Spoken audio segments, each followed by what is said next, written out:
एक साधु की कहानी। एक बार एक गांव में एक साधु रहता था जो भगवान पर बहुत विश्वास रखता था। यह बार वह साधु पेड़ के नीचे बैठा था और भगवान को याद कर रहा था। तो अचानक वहां बाढ़ आ गई। चारों तरफ पानी ही पानी।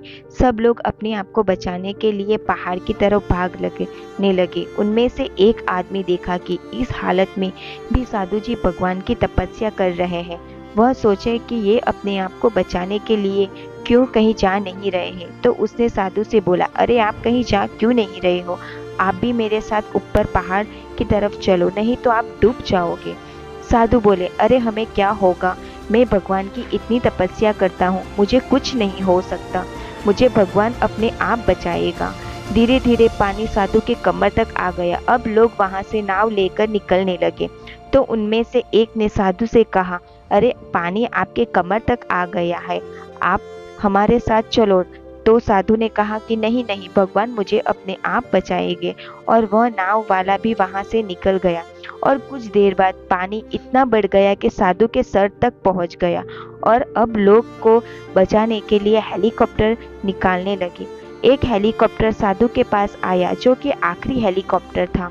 साधु के पास नीचे रस्सी फेंकी और बोला, इसे पकड़ो और ऊपर आ जाओ, नहीं आप डूब जाओगे। यह आखिरी हेलीकॉप्टर है और आपके पास में दूसरा कोई रास्ता नहीं है बचने के लिए। साधु ने कहा, यह रस्सी वापस ऊपर खींच लो और आप चले जाओ। मुझे भगवान के पे भरोसा है, वो मुझे बचा लेगा, वह मुझे बचा लेगा।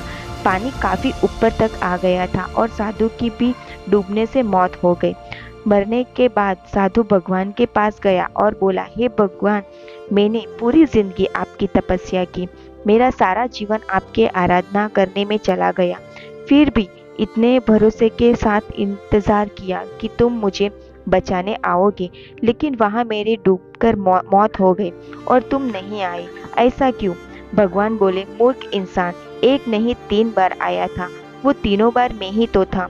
पहला पैदल, दूसरा नाव के द्वारा, तीसरा हेलीकॉप्टर के द्वारा, लेकिन तुमने मेरी एक भी अवसर पहचाना नहीं पाया।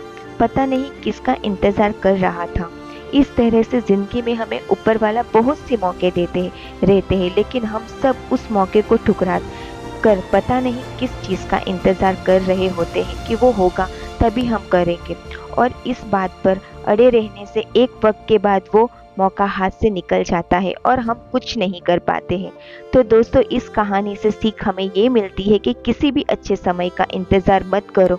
जो भी करना है आज और अभी से ही शुरू करो।